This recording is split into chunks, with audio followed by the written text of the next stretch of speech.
si qalbiga loo cilaajiyo macaankaas loo soo ceshado oo salaaddii ay kuu dhadhanto oo aad xusuusato inaad rabbigaa hor taagan tahay. nin baa i weydiiyey su'aal, wuxuu yidhi maxaa marka imaamku xoogay dheereeyo salaadda aan u kahannaa oon u nacnaa? marka isagu waa daabit sarkaal askari oo wasaarat adaakhiliya ka shaqeeya weeye. meesha aan fadhinnana waa xafiis. su'aashuu iska kay weydiiyey, aniguna su'aashiisii su'aal kaleaan ugu jawaabay. waxaan adigu haddii hadda daabit baa tahay halkaad ka shaqaysaa, haddii wasiiru daakhiliya haddii uu caawa kuu yeedho oo lagu yidhaha ballan baa lagu sameeyey, waxaa ku raba wasiiru daakhiliya inaad la kulanto 12 habeennimo, ma tegi lahayd mise waxaad dhihi lahayd wallahi wakhti dambe waaye? wuxuu yidhi may waa tegi lahaa wasiir daakhiliya, keef seen u tagay?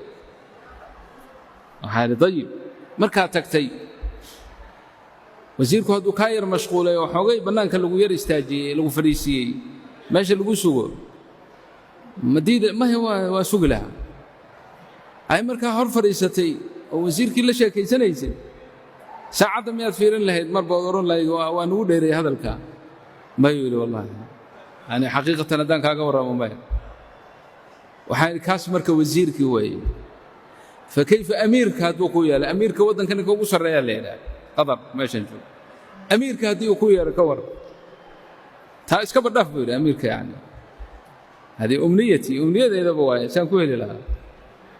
haddii lagu yidhi amiirka waqti 12 habeennimo ka hor ma helaysid, waa tegi lahaa.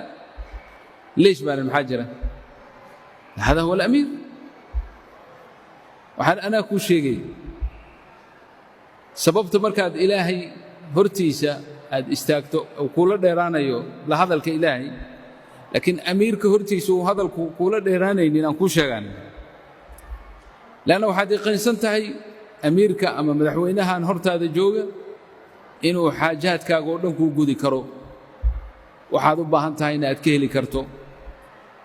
waxyaalahaad sii xusuusanaysaa imise arrin baan ka dhammaystaa, leanna waddanka o dhan buu u taliyaa, wasaarad kasta isaga xukuma.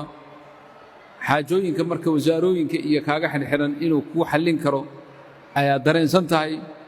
marka saas awgeed wakhti kasta ha noqotee diyaar baad u tahay inaad qaabisho. wakhtiga uu kuula fadhiistana waad ku macaansanaysaa, waad jeclaanaysaa inaad la sii fadhin. waa sax weeye. waxaan tan naga maqan ee aan la'nahay waa taas maca allah. ilaahay waa hor taagannahay, laakiin inuu xaajaadkeenna noo gudi karo ma yaqiinsanin. salaaddii waa gelaynaa allahu akbar, qalbigeennana waxay ku wareeganaysaa hebel iyo hebel tolow wax makuu qabanayaan. rabbulcaalamiin baad hor taagan tahay, makhluuqaadkanoo dhanna taxta qabdatihi, isagaa wada xukuma, boqorrada iyo umarada iyo adduunkao dhanba fii qabdatihi, yafcalu maa yashaa.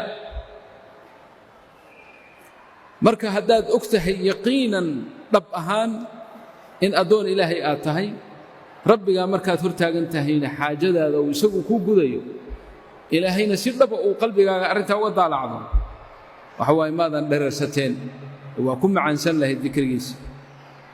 marka taa allahna waafajiya ikhwaani.